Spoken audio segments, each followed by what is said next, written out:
ప్రతి విద్యార్థి సైన్స్ పట్ల ఆసక్తిని పెంపొందించుకోవాలని కర్లపాలెం ఎంపీడీఓ అద్దూరి శ్రీనివాసరావు అన్నారు.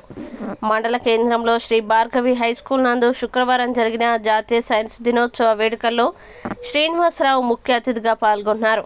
ఈ సందర్భంగా ఎంపీడీఓ అద్దూరి శ్రీనివాసరావు మాట్లాడుతూ విద్యార్థుల్లో సైన్స్ పట్ల ఆసక్తిని పెంపొందించేటువంటి విధంగా శ్రీ భార్గవి యాజమాన్యం విద్యార్థుల చేత ప్రాజెక్టులని చిన్న వయసులోనే తయారు చేయించడం అభినందనీయమన్నారు.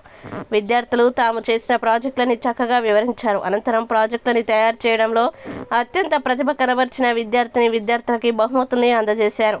ఈ కార్యక్రమంలో పాఠశాల secretary correspondent PV Suresh, principal Lakshmi, science ఉపాధ్యాయులు పి వేణు, లత, ఉపాధ్యాయులు సాహితి, కుమారి, సునీత, రిజ్వానా, దివ్య, ప్రసన్న, చక్రవర్తి, శివ, ప్రసాద్ తదితరులు పాల్గొన్నారు. అందరికీ నమస్కారం అండి.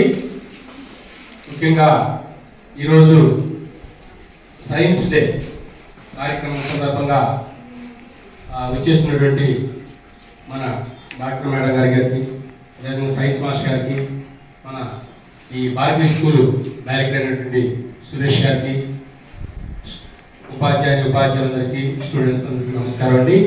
ఈరోజు సైన్స్ డే కార్యక్రమం సందర్భంగా ఈ యొక్క ప్రాంతంలో ఈ స్కూల్ కాంపౌండ్ లో చక్కగా అన్ని ఐటమ్స్ కూడా ప్రదర్శించడం జరిగింది. దీంట్లో రాబోయే రోజుల్లో ఇప్పటి వరకు సైన్స్ వల్ల ఎంతో ఉపయోగాలు ఎంతో గడించాం. రాబోయే రోజుల్లో కూడా ఈ సైన్స్ ఎంతో ఉపయోగకరం. సైన్స్ అనేది ఏమీ లేదు. కాబట్టి ఈ యొక్క అన్ని ఆర్టికల్స్ అన్ని మేము చూసాము. చాలా చక్కగా పిల్లలందరూ కూడా ప్రదర్శించడం జరిగింది.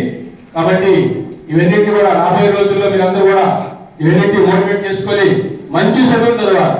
మంచి సైన్స్, సోషల్ అన్ని సబ్జెక్టులు కావాలి. కానీ మెయిన్గా సైన్స్ అనేది చాలా ఉపయోగకరం. కాబట్టి దాన్ని బాగా మీరు దాన్ని ఎక్కువగా టైం కేటాయించి రాబోయే రోజుల్లో సైంటిస్టులు కావాలి, డాక్టర్లు కావాలి, ఇంజనీర్లు కావాలి. కాబట్టి ఇవన్నింటినీ కూడా ఉపయోగించుకొని మంచి స్టాఫ్ ఉన్నారు, మంచి క్వాలిఫైడ్ టీచర్స్ ఉన్నారు. కాబట్టి వాళ్ళ యొక్క టీచింగ్ ఉపయోగించుకొని రాబోయే రోజుల్లో మంచి భవిష్యత్తును ఉండాలని కోరుకుంటూ సెలవు తీసుకున్నాను. Thank you.